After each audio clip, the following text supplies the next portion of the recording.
All right, welcome to Module 3. In this module, our expert will teach you about analyzing the split test results. So get ready to take some notes, and let's jump right in. All right, so in this lesson, we're going to be going over some real-world examples of split test results and how to sort of analyze them and what to do with those results. So let's have a look at this one first. This is the page, the original page that we're looking at, okay? Very basic page, minimalist, headline, logo at the top, and a button, and it doesn't really say anything about what it is. In fact, this would be called a blind headline, okay? It's blinder than blind, actually. So this was the original, and then it was split tested against a couple of other variants.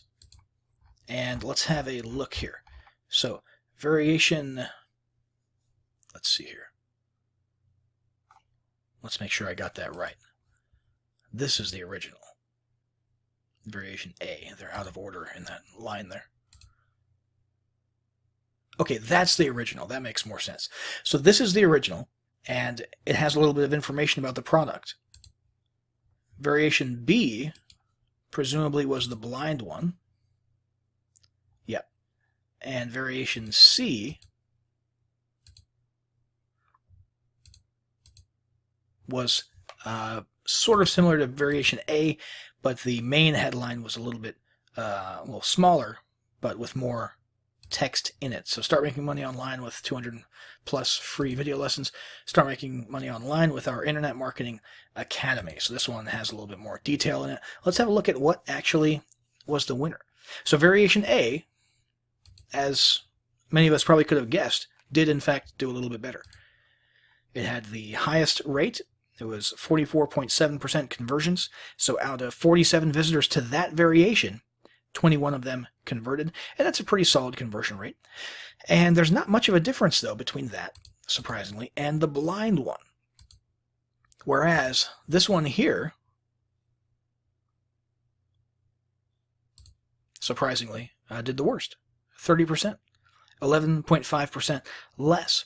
Now, even though we have what most would agree is a reasonable amount of traffic per variation to come to some conclusions, this is pretty low. We would really want to follow that and see if variation C, which is very similar to variation A, is in fact that much worse and does in fact perform that much worse. One might say that this one performs better because it gets the tangible or the specifics out in the main headline, 200 plus free video lessons, while this one, variation B, performs well because it's the opposite extreme, and blind headlines do in fact sort of galvanize people sometimes, depending on who you're targeting. If you're targeting people in the MMO niche, the make money online niche, for example, and they can't make any money online, and they see a blind headline that literally just says start making money online right now, maybe that's the factor that made this one almost as successful as the counterpart with the more detailed headline. You know, so the only way to know for sure would be to send more traffic to it. However, if you're running a live operation, you're not just split testing for fun. Remember, you're actually running a business with dollars and cents. It's hard to do that. It's hard to keep throwing money into something that after this much traffic seems to have a lower conversion rate. So rather than just keep it going equally, some might say it's better to just slowly dial it down so that you can have a little bit of traffic going there, which will be useful for checking back up on that split test and seeing if the results changed, let's say a month from now. But you're not wasting too much money by losing that if, in fact, it is objectively true that it performs less. And the way that you do that is just adjusting the traffic split. Now, again, depending on what software you're utilizing, this may or may not be an option, or it might look a little bit different. But on Instapage, it's called traffic split, and you can manually set the traffic split to whatever you want. Absolutely whatever you want. So if we want 15% going to variation C because it's not doing great, but we want to continue accumulating some more traffic and evidence over the course of the coming months and then check again, we can do that.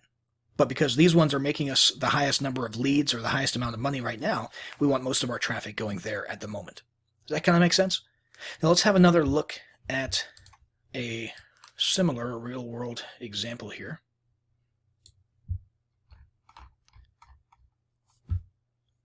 And let's see, we'll load up the variations.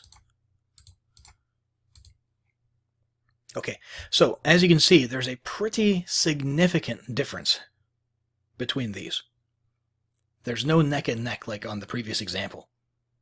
79.4% is an insane conversion rate for a lead page. Let's have a look at what the difference was. There's this, this, and this.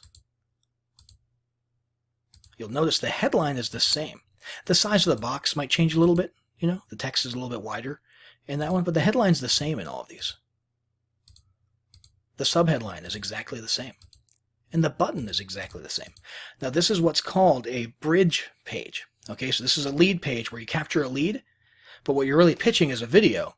And in this case, if I recall, the visitor was then just sent to a sales video for an affiliate offer. Okay? But variation A didn't perform terrible by any means. 38% is still a respectable conversion rate, but it's the lowest of these. And it's a little bit odd because this is kind of a cool looking image. But I think a meteor striking the Earth seemed to resonate. I mean, this is a great looking image, but maybe it resonated a little bit more directly being in the center of the screen and having a lot of focus on it, a lot of contrast there in the colors. And it resonated a lot, or I should say, it worked well with the red words earth-shattering. Earth-shattering video changes everything. You know. Now, that was the whole point of all three images. There's a picture of Earth shattering. This one, it's debatable whether Earth is actually shattering. It looks like, yeah, it looks like some type of a planet is colliding into Earth. Shout out to all those, what are they called, Nibiru people out there.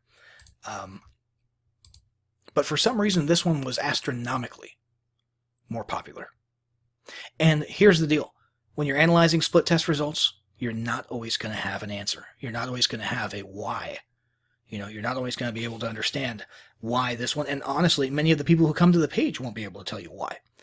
You know, there's just psychological phenomenons sometimes that are very difficult to nail down and enunciate.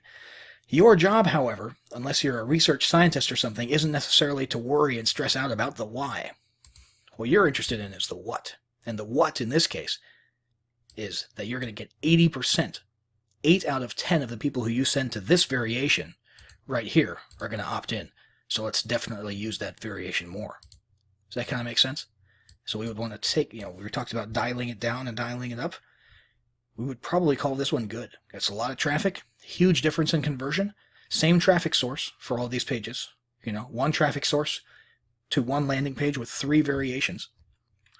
I mean, you might as well just do this, you know, or even just 100% to variation B. You know, you could turn these ones off. That's a clear winner. So again, sometimes it's going to be a little bit mysterious.